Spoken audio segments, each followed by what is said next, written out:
call out to the different countries, different broadcasters to try to find some of these missing ones, because in the late 70s, home video was slowly becoming a reality, and they're up to, I don't know that 120 is right. I think that it was way over 100 that were missing, but over the past... How many missing episodes are there? I believe the number is standing at 97. What was it originally? It was originally, I think, somewhere in the 130s, 150s. Okay. I knew it was quite a bit, and they, over the past 30 years, have managed to drop that number down, like I said, to 97. Yeah, the whole reason that they started trying to recover them to begin with was that there was no archiving, real major archiving policy at the BBC till, I think, the late 70s. Like I think it was 78. 78, when the post of somebody whose job it was to actually select things to be archived actually came into existence. And at that point, Doctor Who was already 15 years old. I'm trying to remember the woman's name who was originally appointed to do it. Yeah, it's article. Wikipedia. I know it's Sue something or other. The last name I can't remember. She actually picked Doctor Who as the test bed because the show had been around for 15 years. It was long running. It was something that was sold overseas. So the chances of it actually being there were pretty good. Now, yes, it is a crying shame that there are 96 missing episodes of Doctor Who, but compared to a lot of other British shows from the 1950s, 60s, and indeed going into the 70s, there's nothing left. Yeah, there's a show which a lot of people who eventually worked on Doctor Who were on. It was a soccer show called United. And the only thing that exists of that is a 30-second trailer that was put out, that just happened to be saved because it was put out with another program, I think Blue Peter or something. There were several of the first couple of seasons of the Avengers, I believe. Yeah, which Big Finish has taken the scripts and had to bring in new actors to basically play those. Oh no, I didn't know that. Yeah, they might be available in the vendor's room upstairs. Could be. We only have the footage of the first Doctor's regeneration and the second Doctor because of Blue Peter. Right. And a lot of it was literally saved from the trash bin. I remember reading a story one time where the Daleks, which is the second Doctor Who story, of course the first Dalek episode, was set to be trashed. And the person, whoever it was in the trash bin, and she actually pulled it out of there, or we would not have the first episode showing of the Daleks. You're talking about the Pertwee ones. I remember reading one time that Doctor Who used to hide, like the enemies and what was going on in their titles, so that people wouldn't guess what was coming on. The first episode of Invasion of the Dinosaurs, they didn't want people to know there were dinosaurs in it, so they just called it the Invasion. And when they erased the Invasion, which was a Troughton episode, they erased the first episode of that one. That's actually an urban legend. When they did the info text on the DVD release for Invasion of the Dinosaurs, they explored that. The Invasion episodes that were missing had already been wiped 2 years before it was broadcast. They were actually wiped. Does anybody know the way the show, the classic series, was produced, especially in the 60s? Okay. So it was produced. You want to tell us? I know that each episode wasn't necessarily an episode. It was like a bunch of episodes that would be put together to make one episode. It's called one story. One story is generally, and this is real generally speaking, usually were 4 episodes that make a story, and then at the end of the year, they'd have a final episode that was like 6 or even 7. They've got one 12-part story. 12. Yeah. They've got the Daleks Master Plan is 12 parts, and I think there's 3 episodes of that remain. That's trial.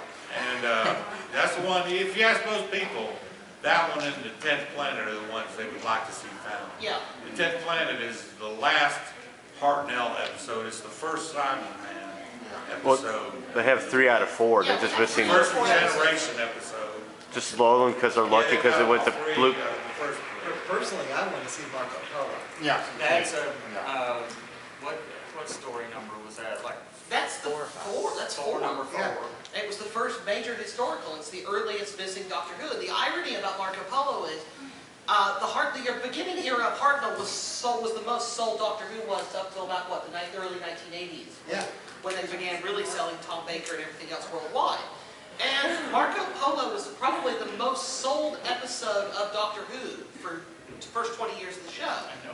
And none of it survives. If anything should have turned out, it would have been Marco Polo. There's a lot of color still. Yeah.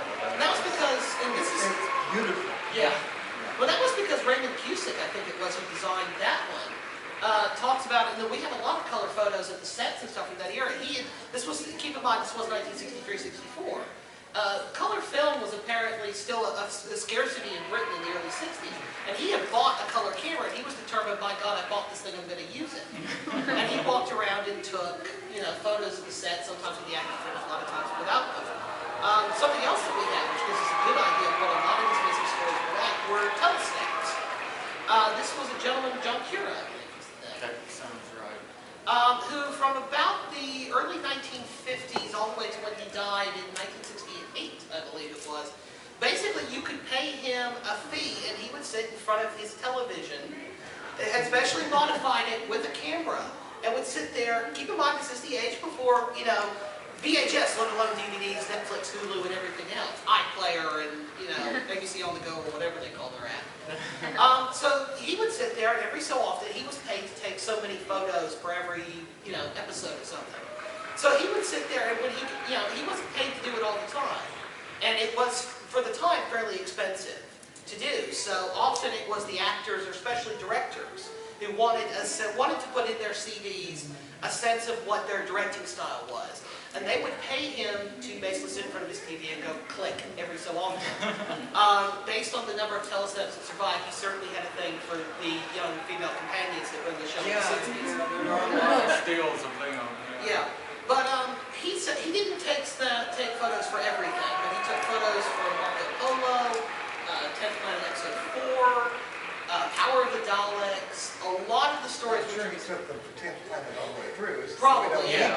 We just don't need them. I mean, he took pictures for like Time Meddler and the first Dalek story as well, which me and Levine hadn't saved them. We would have the audio and we would be telesnaps and we would be sitting here trying to figure out what that story was like. And that is one great thing, is that we have audio of every story. Because fans, being fans, would hold microphones up to television. Sit there with a reel-to-reel and Yeah, record the and audio. the most incredible thing about it I is... did that with Star Trek. Well, here's the thing. The most incredible thing about it is they weren't even fans yet. There were people recording from when that first episode went out on November 23, 1963. And were recording right through to about the mid-late 80s. When, the VCRs and stuff finally came in and it was affordable to actually record things. And they were recording from day one using all number of techniques, some more dangerous than others. Yeah. We're wiring into the speaker grill of the I can't TV. think of the gentleman who did it actually was plugging basically the microphone cord into the speaker coils, which connects directly to the power supply, and the guy could have potentially electrocuted himself. Yeah.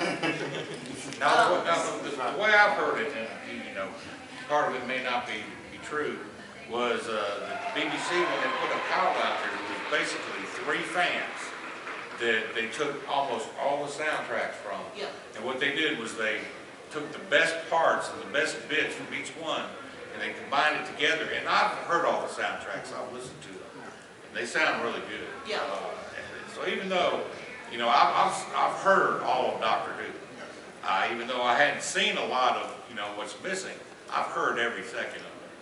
And that does make a difference. And it's kind of funny to me sometimes. I'll read books that'll tell you about stories like the Underwater Menace. Well, I'm sure we'll get into that one. Yeah. But that say, it's a horrible story, and a lot of people don't look at it like it was a very good Doctor Who. Every show's got good stories and bad stories. But listening to it, the soundtrack, I thought, wow, this sounds pretty good. It's a completely different experience than watching it on the television. Well, Enemy of the World is a great example of that. One of the Patrick Troughton stories that was found just a couple of years ago. For ages, we had the third episode, we had the middle episode of the story. Of 6. Yeah, we had episode 3 of 6. So it's the middle of the story where everything's has already been set up, but it hasn't quite reached the end. It's basically the stalling episode. Yeah, it's kind of a boring episode. Yeah, when viewed out of context, Yeah. which is what we all did for years and years and years. So people just completely, I wouldn't say people completely wrote off Enemy of the World, but it was like, it's a less than stellar story. And then, you know, that incredible announcement in 2013 that it and Web of Fear had basically all been found. And people were sitting there watching it first on iTunes and then on DVD. And if you want an example of just how much things have changed since it was found, it jumped about 50 places on the Doctor Who stories of all time. Between 2009, when they did their last big poll, and the 2013 50th anniversary poll. Yeah, the Enemy of the World episode our story that we're talking about, the second Doctor, Patrick Troughton, he actually plays a dual part in that story. He plays the Doctor, but there is a guy on Earth who is a world-dominating dictator that looks just like him. Yes. So, This always happens. yeah. So the whole concept of like Capaldi looking like the guy from Pompeii, that's not a new thing. Yeah, and they'd already done that with the first Doctor era with the massacre as well. Now there's a story we can talk about because there's no telesnaps. There's no telesnaps. There's about 25 publicity photos they took, most of which are of the new companion introduced in the last 3 minutes. So we actually, that's a story where we have exceedingly little idea of what it might have actually looked like. Have we talked about reconstructions yet? Have we touched upon them? Not yet. Okay. Basically, we've talked about all these elements. We've talked about audio. We've talked about the telesnaps. We've talked about all of this stuff. And there's groups out there. There's a wonderful one called Loose Cannon. Sadly, don't exist anymore. But if you do a Google search or a YouTube search for reconstructions, you can find them. These were They're all out there. They're all out there. These were people who put together the telesnaps and often would mix in, some great quality CGI, and would go out and film new material, or they would find clips from shows from that era, the same era, often by the same director, or they would find, full elements from Doctor Who stories which use similar elements, and they would basically reconstruct the story from scratch. That would use all the original And that's audio. actually, that's what we're showing in the viewing room for Dalek's Master Plan, the episodes of it that don't survive, Loose Cannon, through a combination of telesnaps, but also a lot of newly created images because we didn't have telesnaps for all those episodes, and actually put them together. Yes, sir? So let me ask you this, in terms, and there were so many different stories, if you're only able to pick one story of all the missing episodes that's still out there, which one story would you want to see in its entirety of? First Doctor or second Doctor? I would have to narrow it down to that. All right, how about one first Doctor and one second Doctor story? I want to see the Massacre, to be honest, because we have to, don't get me wrong, I'd love to see Marco Polo. I want to see the Highlanders. Yes. Second Doctor. Second Yeah. Doctor. That Jamie McCrimmon's the First story, we don't have any of the four. What about Power of the Daleks? First part, Power of the Daleks would be my choice. If I had to pick a second Doctor story, I absolutely want found tomorrow morning and released immediately onto iTunes. That would be the story I want to see. It was the very first, it was the second missing episode, audio I ever bought. Evil of the Daleks was first. And I still remember listening to that for the first time in 2007 and just being blown away That's a great one. by how good it is. Yeah, even the Daleks were not, they still trash, you would think of any ones that they would still have in the archives, but there are several. Let me ask you something. Yeah, there's 3 Dalek stories which are either partially or completely missing. Let me ask you something. Has anybody in here watched any of the stories that had animated? We watched the animated. So, see, a lot of fans have watched the What do you think about those? I think they're great myself. Yes. Some are better than others. Yeah, the animation for the Ice Warriors was not very good, but the animation for the Invasion was fantastic. Yeah. And That was the first one they did. and it was probably to a certain extent still the best. But the stuff they did with the Moon Base and 10th Planet especially was fantastic. Have y'all seen the animated one they did recently of Mission to the Unknown? Well, that was an unofficial project. I know. I haven't seen it. Yeah. I don't believe. Just that one part. That was only a single one-parter. episode. That's actually the prelude to Dalek's Master Plan. It's the only Doctor Who story Yeah, ever that's right. without the Doctor in it, and I only realized Yeah. after we finalized the viewing room that I had forgot to put it in there. You can I actually, just downloaded that one last week. Yeah, I haven't seen it The yet. Doctor is nowhere in the episode. yeah. Yet William Hartnell gets credit for it. You can find it online. Yeah. I actually have it downloaded, simulator. It was on one of the DVDs. The Mission to the Unknown wasn't, because it was created by I've Ian. seen it on something. I know it's on YouTube and whatnot, or at least it was, but Ian Levine couldn't get couldn't get permission to release the thing officially. We talked about Ian Levine earlier. He's been very big in the missing episode hunt since the 80s. He's a record producer in the UK. He's a DC comic book collector, but most importantly for us in this room, he was the unofficial, official continuity supervisor for the show between 1979 and 1986. Because he was majorly involved in Doctor Who fandom, and because his parents came from a very, shall we say, he came from a quite privileged background, and they had quite a bit of money. He was able to put a lot of money up for early video recorders, and able to go into the BBC archives originally in 1978, and as Clem talked about, stop the destruction of the first Dalek story. So, but he went off a few years ago and decided he was going to undertake a whole bunch, without any BBC permission whatsoever, let's hasten to add, undertook a whole bunch of animation projects, including Shada, which is the great unfinished Douglas Adams story. And Mission to the Unknown was one he deliberately produced as a way of going to the DVD team and saying, hey, we can do this. And it hasn't seen the light of day. As a fan animation, it looks good. As something I would have paid $15 to $35 or whatever on DVD, I'm not so sure about. But in a way, the problem with the animations is they were expensive. They were not cheap to produce. And once again, this is where the business and logistics of things runs in, because I know the black and white DVDs don't sell as well as their color counterparts for very obvious reasons, because children these days have no appreciation for the classics. Apologies to the children of the audience. I just did a giant sweeping generalization, didn't I? But the animations are expensive, and as a result, and they're on DVDs that already don't sell incredibly well. And they at one point said, we will animate anything with 2 missing episodes. That's why we got Reign of Terror, Ice Warriors, and Moonbase. There was talk about the Crusades and Underwater Menace at one point, especially after Underwater Menace's episode turned up a couple of years ago. But the DVD sales, as I understand it, were not exactly promising. So it does not look like we've got any more animations coming at any point in the future. Yes, sir? A bit of a personal question. Is it a good or a bad sign that a person that was born almost 40 years after all this stuff happened knows at least 90% of the stuff that you're talking about? That means you've had very good influence. That's a very bad. If it makes you feel any better, I was born the day before Happiness Patrol Part 2 originally aired in the UK. I made Andrew Cartnell feel very old last year. So I mean, these 3 gentlemen have been in the fandom and involved with Doctor Who a lot longer than I have. I came into the show a little under a decade ago.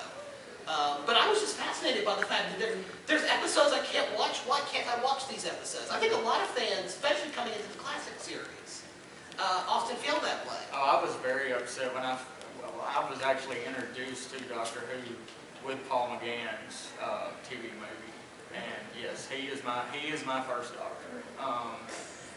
And the TV movie aired, and I'm like, is there any more? Where's the rest of this? And so I had 9 years to catch up on all the classic stuff up until the new series started. And that was when I learned there's all this stuff missing. And, you know, being a completist like I am about collecting things, I was like, well, I really want to start collecting something that I'm probably never going to get every single one of them. And when the first DVDs came out in 2001, I was like, you know, if I'm going to do this, I need to do this now. And luckily, like we were talking about with the technology that they have come out with, they have replaced some of those with the animation. Well, you mentioned that most of what we were talking about you knew about. Was there anything that you came in here that you were wondering about that maybe we hadn't answered for you? I mainly came in here because I've got a book up in my hotel room. It has a chapter about all the missing episodes, and I'm mainly interested in them because I really want to see them. I've managed to finish all the modern episodes of Doctor Who, so I went back on Netflix and started watching all the classics, and when I look at the list of all the missing episodes, I realized at least half of them I really, really want to see. Yeah. We second that. Taking It's out, into the book, there's actually. I think he said his hand up for a while. go ahead. I was just wondering, is there a best place that you can find the classic episodes and the animated ones, or is it just search for them? If you want more animated episodes, the best advice I can tell you is to go buy the DVDs. Go out, go to Barnes & Noble, go on Amazon, go wherever. Legitimately buy the DVDs, do not pirate them. Because this is not a joke. I mean, this was what the DVD team actually said, was that the pirating actually hurt them because, especially in the UK and US markets, BBC Worldwide, which was releasing them, was looking at the sales figures on the first week of release. It's a bit like movie studios do with the box office gross of a movie on opening weekend. If it doesn't make a ton of movie opening weekend, oh, it's automatically a failure. That was how BBC Worldwide looked at those DVD sales.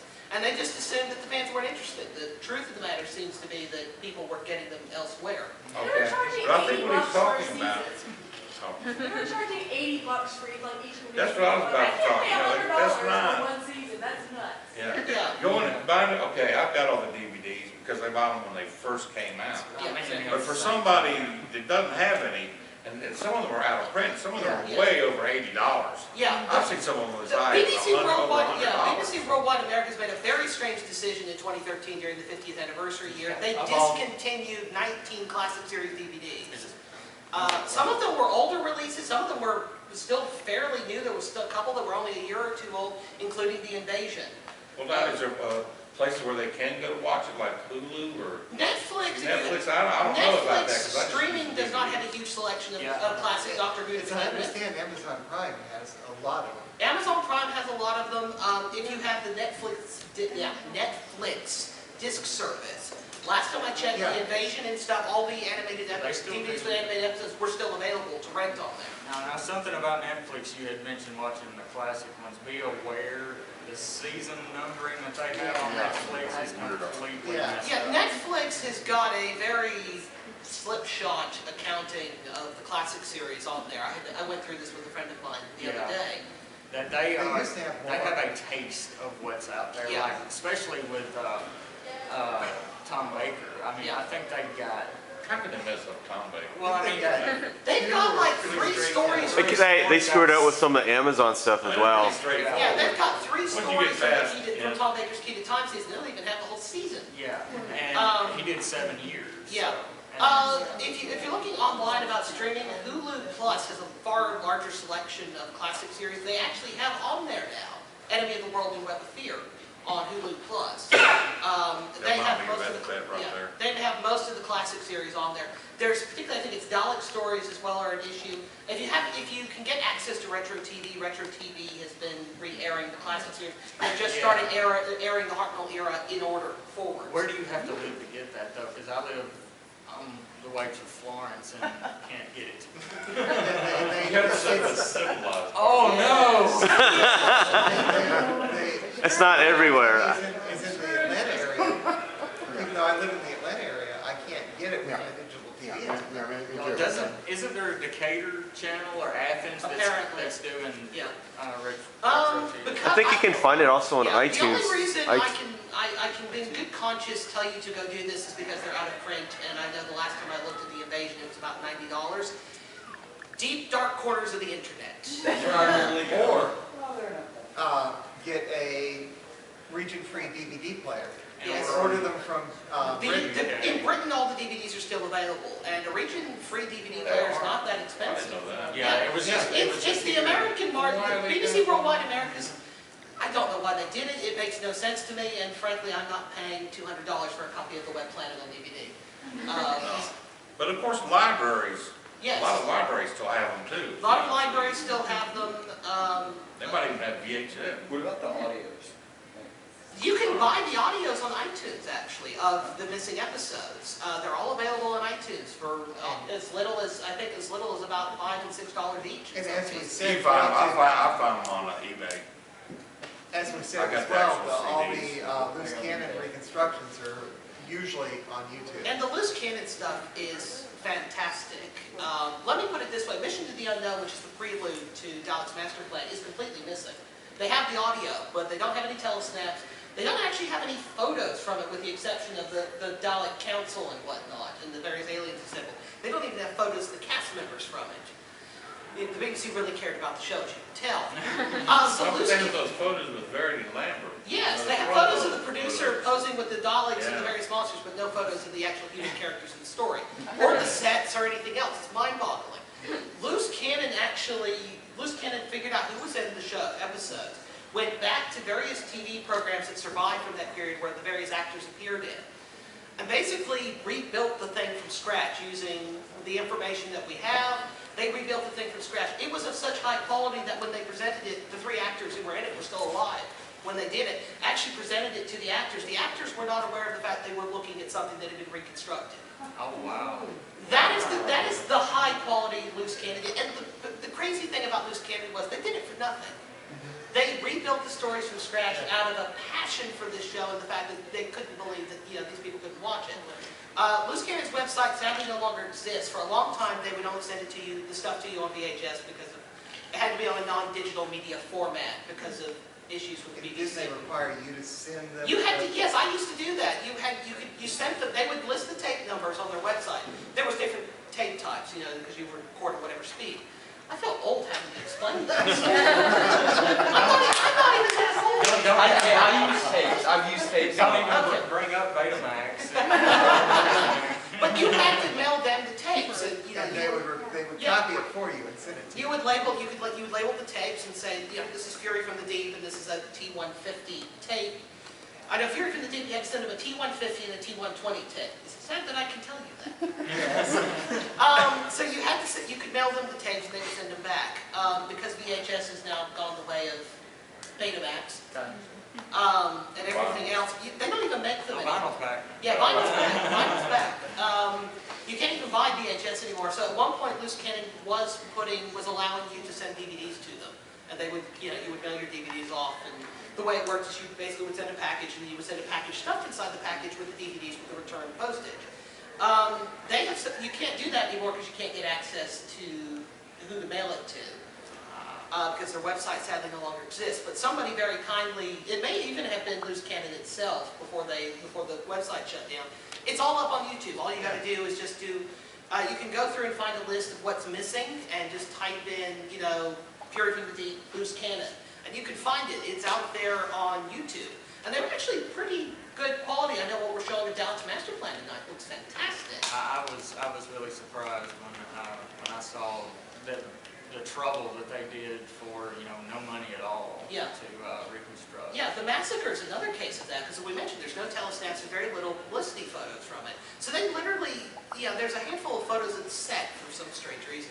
So they were able to use that as a background. They had the cast list that went back to the programs around the period, and they actually just, they did photo stuff in Photoshop. They put the actors in the right period costumes. This is set in, I think, 15th century France or something, 16th century France. They put them back in the right costumes, and you could watch it and you never know the difference. I mean, and as I said, they did it for nothing, which is even more incredible. Yes, sir. So they photoshopped it like it looked like someone actually acted it out. It didn't look like a Photoshop. It was basic. I mean, the reconstructions tend to work with the exceptions of cases like there's 3 minutes of Daleks Master Plan, not Daleks Master Plan, Power of the Daleks that exists because it was used elsewhere. Probably Blue Peter. Yeah. Probably Blue Peter, and I think part of it was basically a upcoming commercial as well. It is a bit like watching a series of still images, and the early reconstructions were very primitive. By the time they were done with things, Loose Cannon was getting into using CGI and beginning to use limited animation. Their reconstruction of Evil of the Daleks Episode 7 and that big battle at the end of it you would never know watching it that it had been reconstructed, except for when actors are in it. I mean, so Loose Cannon was kind of the bridge between the two, because the animation as well being so expensive, to do it in terms of a quality that would be worthy enough to be released on a DVD.